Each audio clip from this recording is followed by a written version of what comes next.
Hello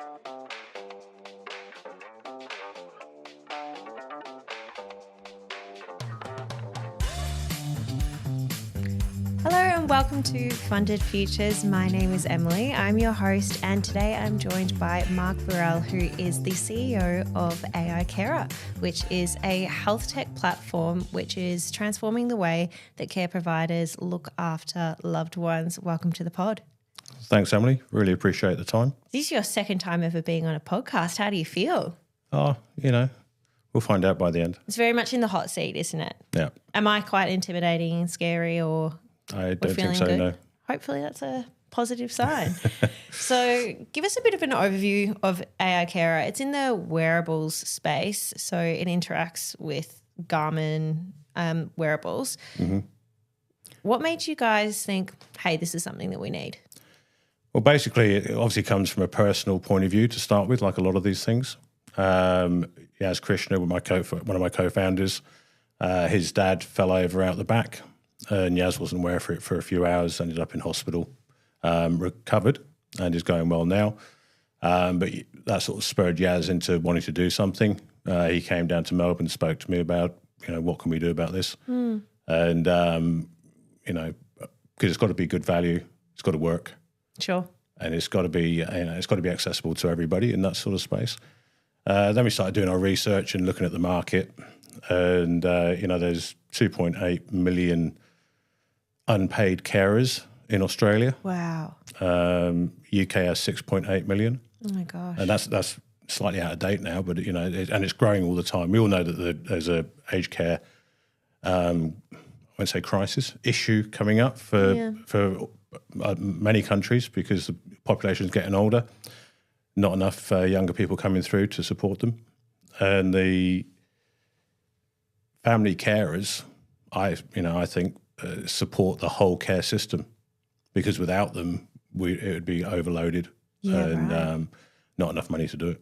Okay, and so how does AiCarer change that? So what we do is, you mentioned Garmin just now, so we work with Garmin Health predominantly because of the advantages that their watches give us. We will eventually go into other brands that are relevant, but at the moment Garmin is the key one, and they give us longest battery life and the sensors that we need right now. Okay. So you put a wearable on the person that you're caring for. That picks up the biometrics. We feed that constantly into our platform, and we will be able to identify but not diagnose. We don't diagnose because TGA would get upset. And we don't claim to diagnose anything. What we will do is say, hey, look, this is what you normally are, and something has changed. Okay, so the actual technology is learning about the individual that it's tracking. Yeah, everybody starts with, basically when they put the watch on day one, there's some basic notifications that will happen if something goes wrong.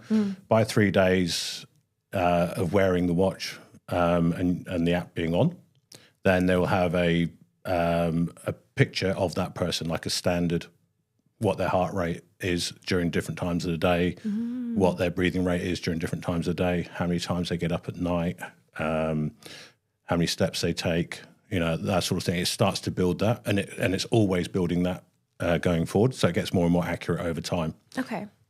I actually have an Oura ring, which I'm obsessed with. Yeah. And it does track loads of those things and kind of starts to understand my usual, routines and what's normal for me, what's not normal, and can give me alerts.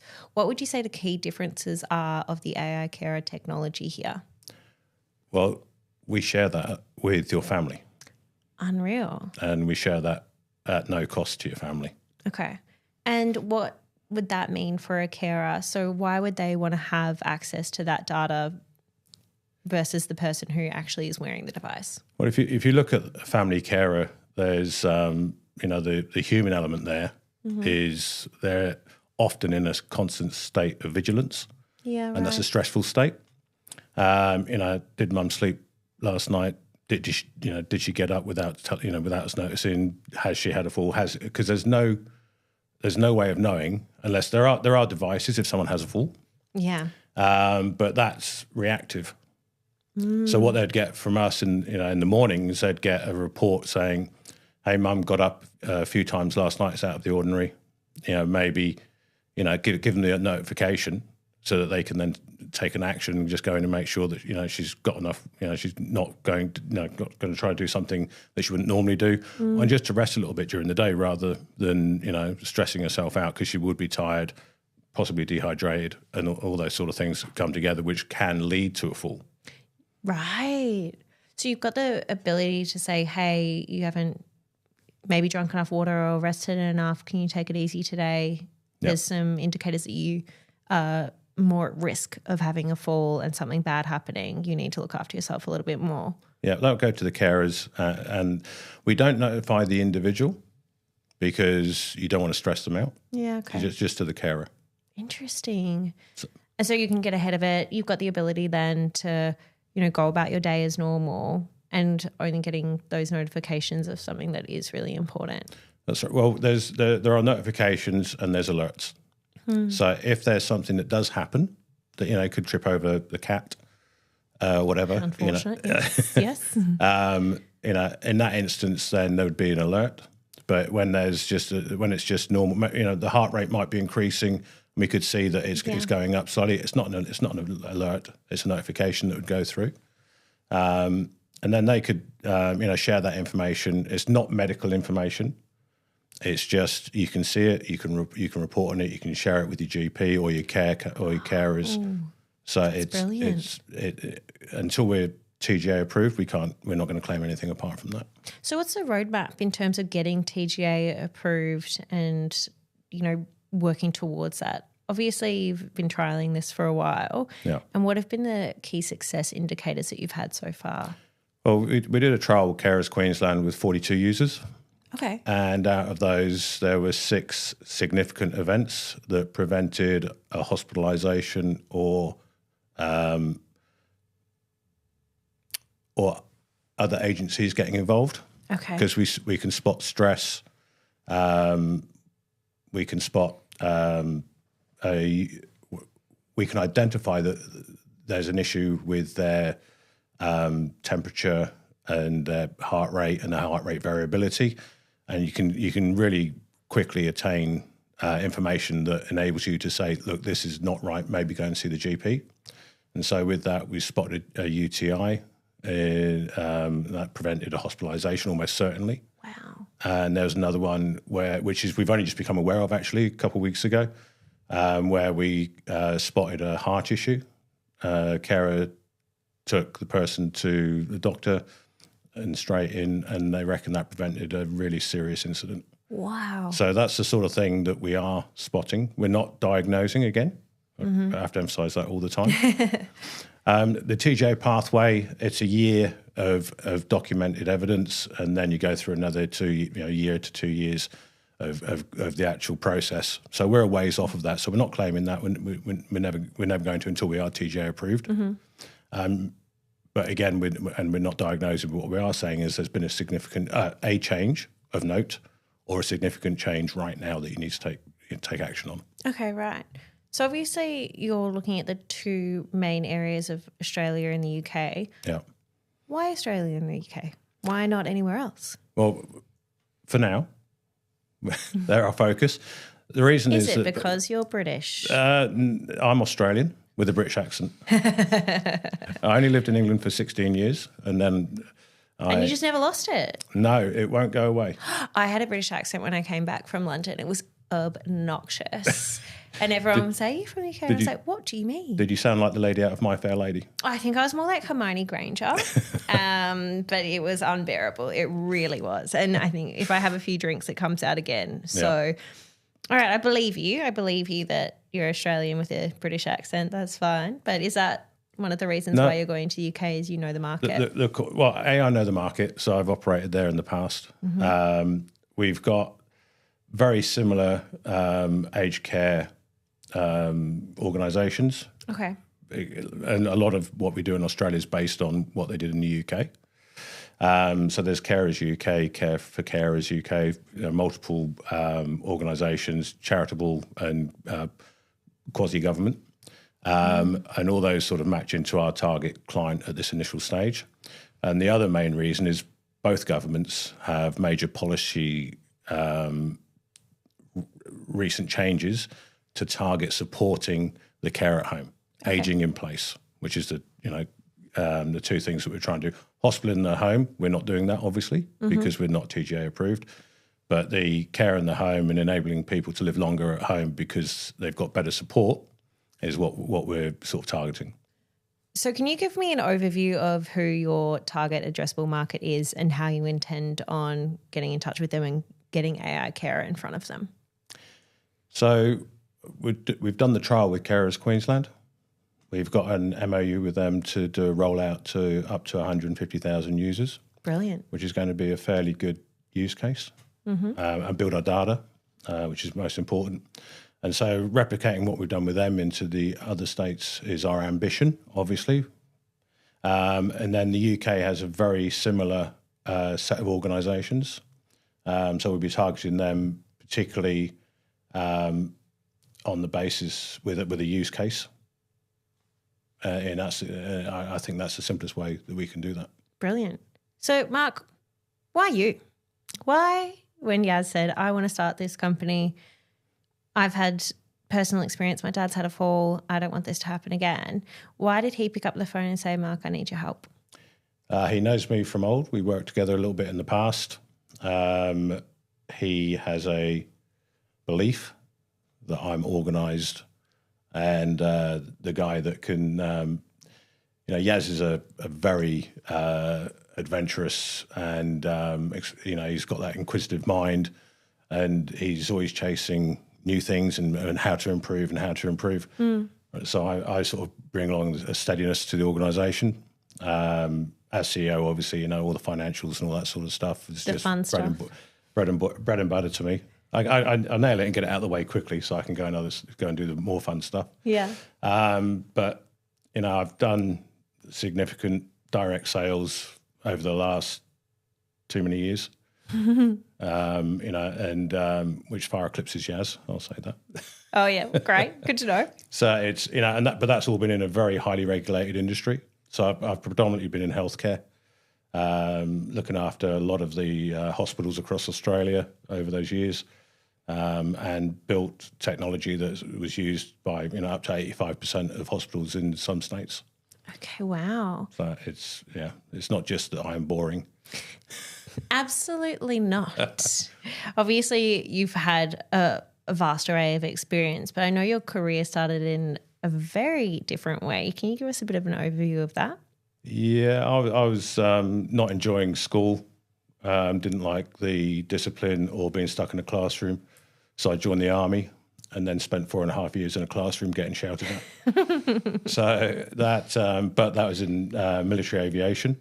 So I did that apprenticeship and then ended up actually going back and being an instructor for the and some ADF students as well that came across, officers, on something called an OLE course.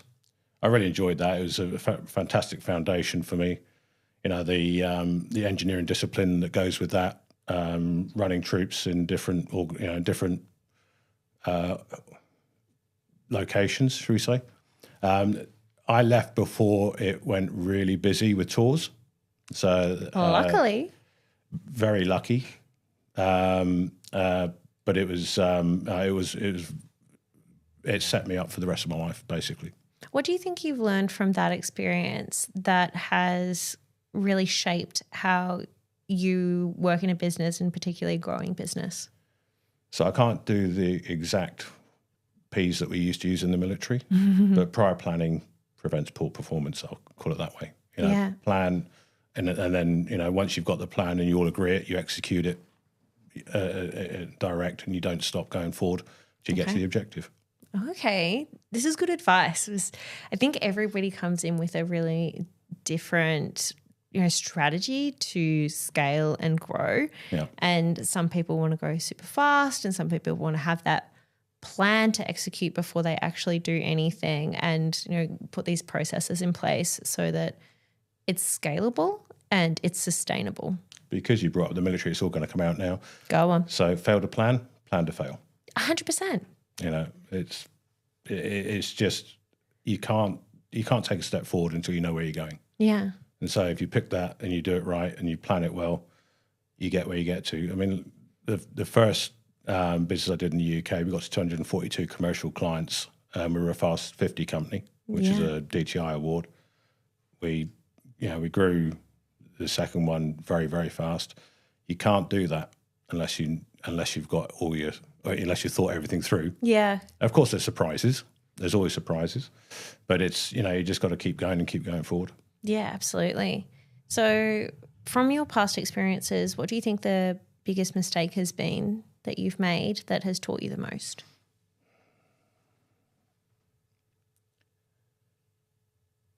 So, hiring too fast. Mm-hmm. With rapid growth comes rapid hiring. Now, we're not going to be a big hirer of people because we are very much on the tech and AI side of life. But in the recent part, we've gone from 8 to 108 in a few years. Wow. And because you're so successful at the front end, but we weren't clear. It was impossible. We were in 13 countries. We had offices in North and South Island in New Zealand and every state in Australia. And trying to manage that whilst also expanding into Europe at the time. That is a very difficult thing to do.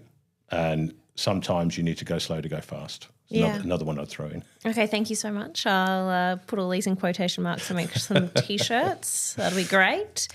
I think it's interesting to see this perspective of, what you learn from your past experiences and what you bring into new businesses, particularly ones that are at such an early stage. Yeah. And, seeing how many businesses do fail and trying to stay ahead of the curve and predict what could possibly go wrong. I think what's interesting for AI-based businesses is it's moving so fast, it's kind of hard to predict what is going to come next. In the next 6 to 12 months, what do you envision you'll be able to achieve with the company with advancements in technology? So on our development pathway right now, we've got basically a call centre. And I used to build call centres at one stage back in the UK. And rather than having, with the ambition that we've got in terms of numbers, of having 150,000 users in 12 months' time.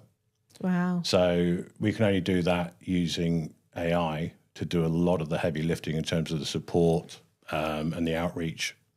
And so we've got a AI call center that we'll be building. We've started.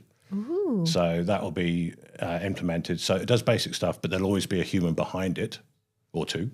So that we can handle, with that size of customer base, on a rollout of a new product, we're going to have a lot of questions at times. Yeah, absolutely. Although saying that, with the trial, we had very few questions apart from, trying the initial setup.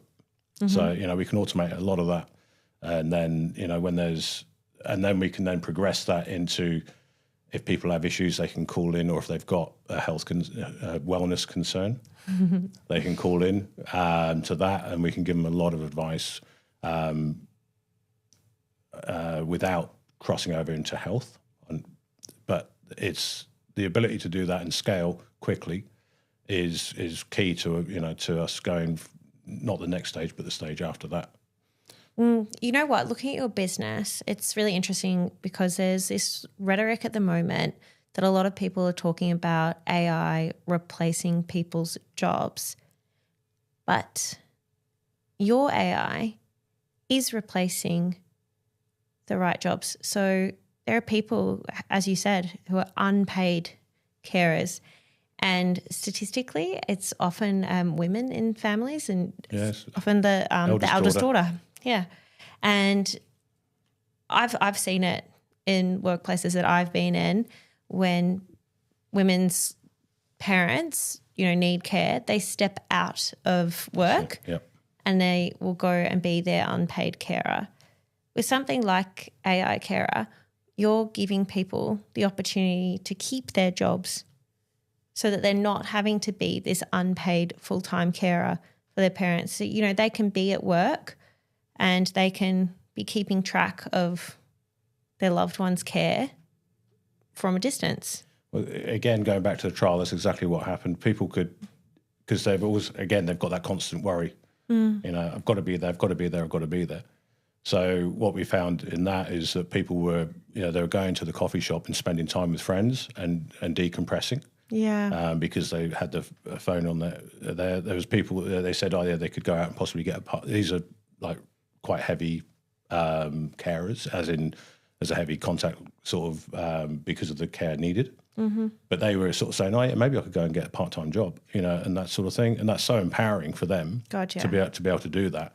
And again, when you scale that up, you know, it's massive. And most people watching this would have had that incident, or they do have a older relative, or it doesn't have to be an older relative. Obviously, we did some younger ones as well, but they've got that all the time in their head.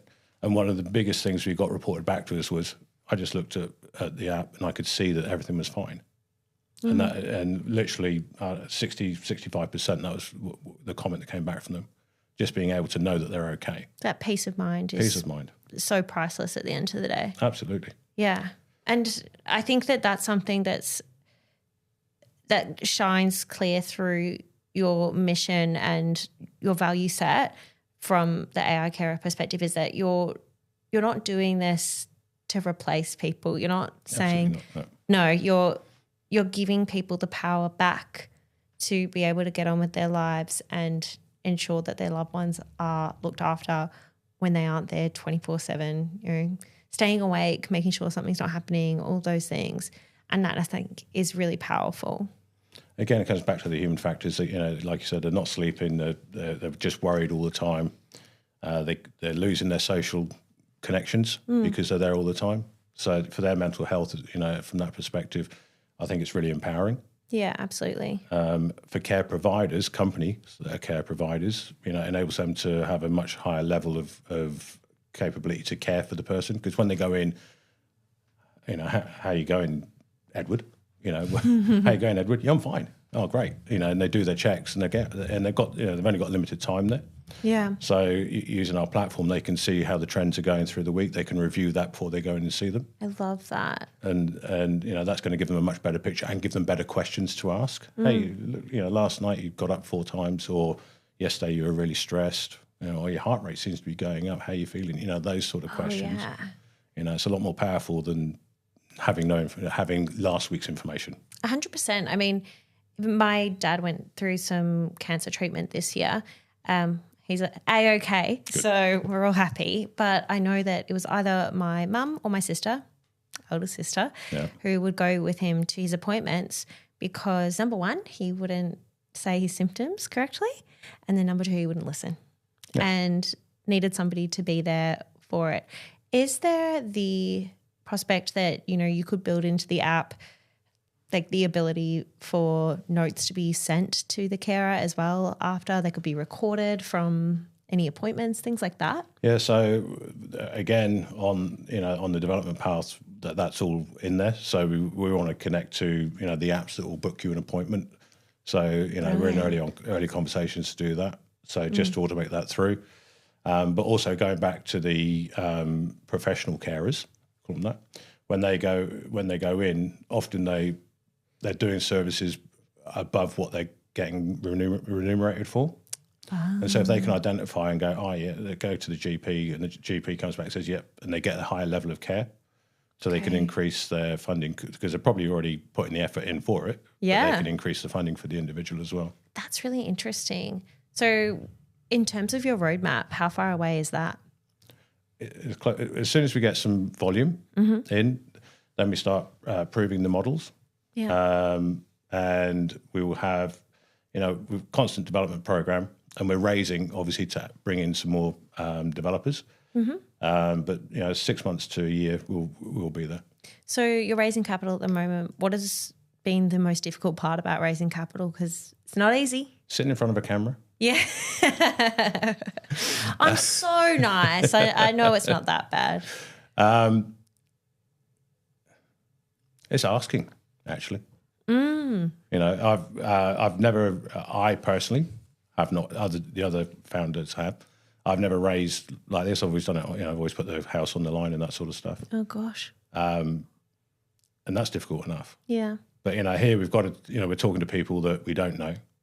You know, and hoping that they see the spark that we have. Yeah. About what we're doing, and understanding the opportunity within the market, because it's massive. Absolutely. I think it's all about storytelling as well. But there's that old saying that, you know, ask for money, get advice, ask for advice, get money twice. Who said that, Pitbull? But I think it rings really true. And often advice can end up giving you money. Have you found that whilst trying to raise capital, you've had any advice from people who, you know, you didn't expect to come along for the journey? Yeah, well, you know, working with venture crowd has been very, very positive up till now, until I sat here. But you know, we've been introduced to some really, you know, the people we would love to be introduced to. We had the Lord Mayor's Awards last week, and we had some venture people around us there as well. Brilliant. And that was pretty cool. We got a merit award. That's good, right? Yeah, merit for innovation. Great. Brilliant. From the Lord Mayor. That was an amazing. Just I'm going to push it now. That was an amazing event. We were all stood outside, and they had opera at the top, and I didn't know there were going to be opera. Wow. And we stood outside in the forecourt, and this guy starts singing, and just everyone just went. It was extraordinarily good. I'm not really into opera normally, but that was very, very good. Okay. But yeah, we got the certificate there. Met some guys there, and you've introduced us to some other guys that were positive talks to. So yeah, no, it's all good. So, what do you think is the best part about, you know, investing via a digital platform versus, you know, the traditional way of raising capital? Reach. Okay. Yeah. You know, because we all know somebody that knows somebody. Mm-hmm. But if you go and you can go to, you know, angels and that sort of stuff, but they've all got their reach. Totally. But if you go, you know, go fully digital, you know, we've got an inquiry from the UK on what we're doing at the moment. Oh wow. Which is one of the larger, not committed yet, obviously, but you know that's there. Yeah. Absolutely. So you know, we wouldn't be talking to them without that. Yeah, I think that's so true, and it's true for a lot of regional businesses that I speak to, because they can't exactly get to the city and have a coffee with a potential investor, and it can be just so time consuming. There's so many tire kickers, and you spend all this time having meetings with them and schmoozing them and spending money on these potential investors only for them to pull out at the last minute and have some weird excuse. I can never wrap my head around why they waste their own time on it. Right, it's like everything. They're going on a first date, aren't they? Yeah, You know? And it's a blind date, so you never know what you're going to get. Yeah, they've done their research. They've done a LinkedIn stalk versus an Instagram stalk in that sense. So that's true. But you never know. So it's, I mean, I've not trodden that path, so you know, I don't know it very well. But I just know that what we're doing at the moment seems to be working well.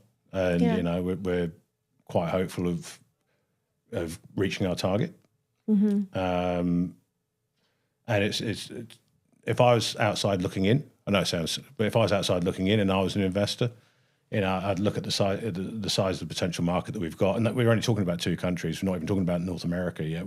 And one of our founders is based in North America. Chet Kumar is ex-head of Google AI, which I should have probably thrown in earlier. Not a bad team. It's not a bad team at all. It's a great team. And we get on so well as a team as well. So important. They all do as they're told. It's fantastic. But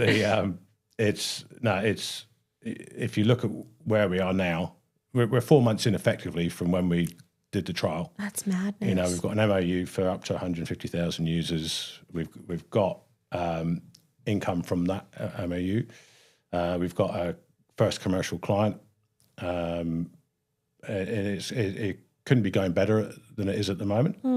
Like every startup, you know, we've still got challenges to overcome. Sure.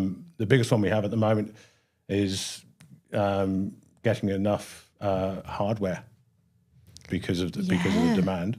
Okay. But that will be resolved. It's a Garmin problem. It's a Garmin problem, but it will be resolved very quickly. And it is, and we just got to sign the agreement with them that what we're going to deliver for them. So we'll be their single biggest private supplier in Australia. That's unreal. What's your strategy to get in with other wearables? I mean, something like Apple, for example, would be huge.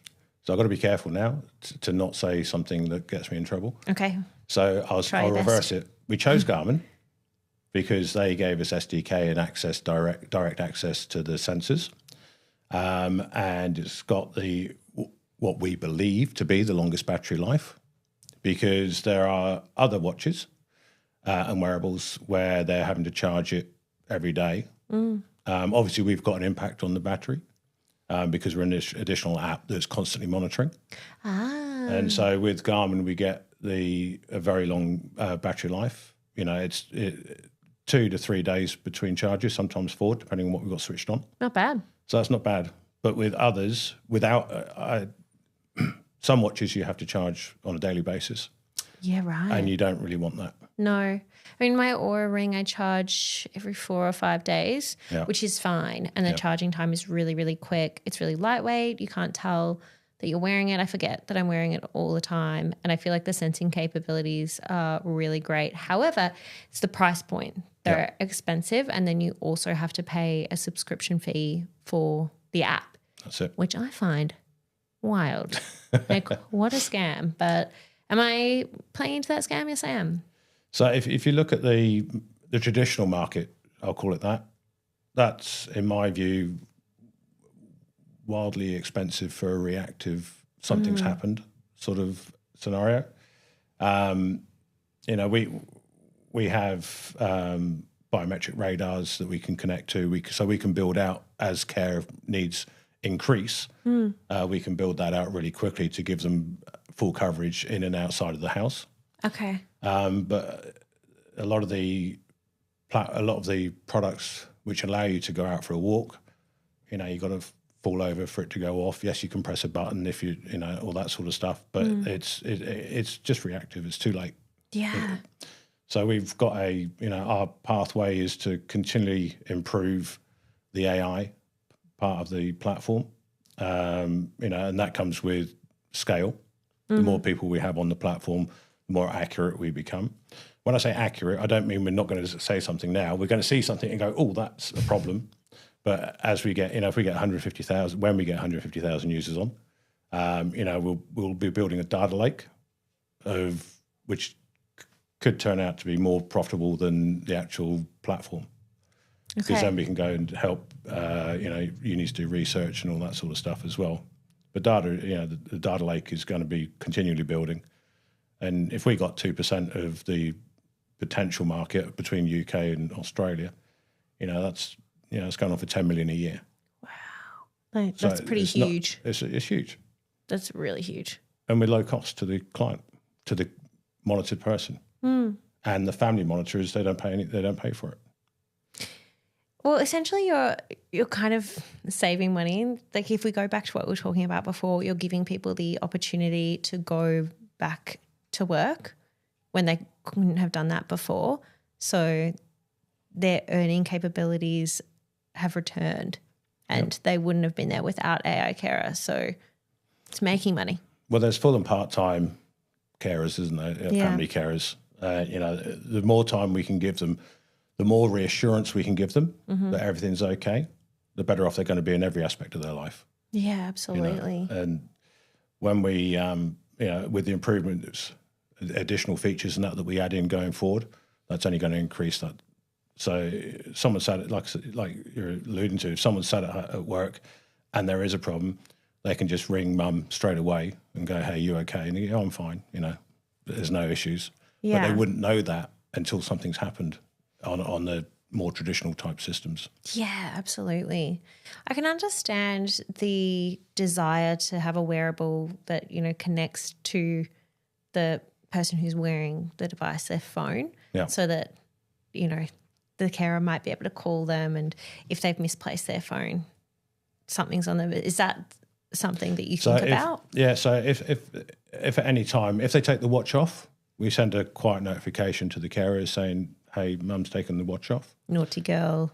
But obviously, if the phone dies, there's a notification. If the connection's lost at any stage, there's a notification. Brilliant. So it's, and you can't, the 98% coverage across Australia for if you've got a mobile phone now.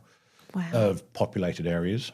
But the low density population is catching up very quickly because of the emergency services coverage and all that. It has to.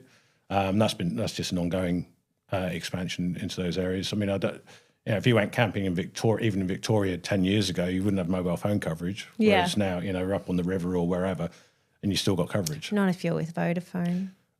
Well, I'm not here for. We wish those people the best, but So. So it's that coverage is increasing all the time, and we've got a potential project coming up where we're going to be doing people in country Queensland, monitoring people in country incredible. Queensland. So that's something that's coming up, and those little projects like that we're doing with individual organisations, that's always feeding into the data that we have. Yep. And that one's more around dehydration. Oh. So, and I'm actually from farm stock back in the UK. That's another reason I joined the army. I didn't want to work on a farm at the time. Yes. But they, the farmers are getting older and the kids are in the city. Yep. So it's, and that worry is always there for them. So in that context, Dad's out on the farm somewhere and he's dehydrated, his heart rate's going up, HRV, his biometrics are changing. Yeah. There's alert goes back, to Brisbane, wherever it is, son rings up and says, hey, Dad, what's going on?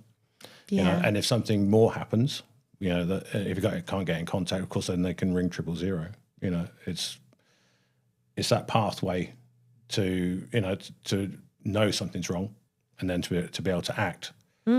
Again, I don't like to go on about the guilt thing, but a lot of people have that where somebody's fallen over or whatever, and no one's got to them in time.